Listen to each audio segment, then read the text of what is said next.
గ్రామానికి రావడం జరిగింది. ఈ గ్రామం యొక్క గొప్పతనం కూడా మనం మాట్లాడుకోవడం జరిగింది. ఎందుకంటే కోవూరు కాన్స్టిట్యున్సీలో మొట్టమొదటి బూత్ అయిన ఈ రెడ్డిపాలెం మునలపూడి గ్రామ పంచాయతీ బూత్ లో ఎప్పుడూ రానటువంటిగా తెలుగుదేశం పార్టీకి మొట్టమొదటిగా మెజారిటీ తెప్పించి నన్ను మీ ఎమ్మెల్యేగా వేమిరెడ్డి ప్రభాకర్ రెడ్డి గారిని ఎంపీగా గెలిపించుకున్నందుకు మీ అందరికీ మరోసారి కూడా ధన్యవాదాలు తెలుపుకుంటున్నాను. ఇక్కడ ఏ సమస్యలున్నా ఎంపీ గారి దృష్టికి తీసుకెళ్లి ఎమ్మెల్యేగా మీకందరికి నేను అండగా ఉంటానని చెప్పి ఆల్రెడీ చెప్పడం జరిగింది.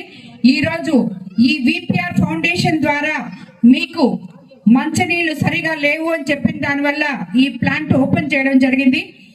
ఈ ప్లాంట్ లో ఈ ఊర్లో కల్లా ఒక నీతి ఒకటి చెప్పాలి, మనం మారల్ చెప్పుకోవాలి. ఎందుకంటే ఇది ప్రతి గ్రామ నాయకుడు ఆదర్శంగా తీసుకోవాలని చెప్పి నేను చెప్తున్నాను. ఆ గ్రామంలో నాయకుడే అవసరం లేదు.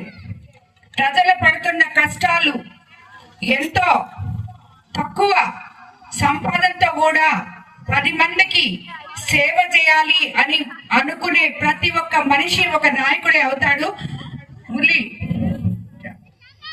ఈరోజు వాటర్ ప్లాంట్ మేము పెట్టామే గాని ఒక పత్రికా విలేకరి అయిన మురళి ఈ బిల్డింగ్ ని తన సొంత డబ్బులతో ప్రజల కోసం, ఈ ఊరి గ్రామస్తుల కోసం కట్టించాడు.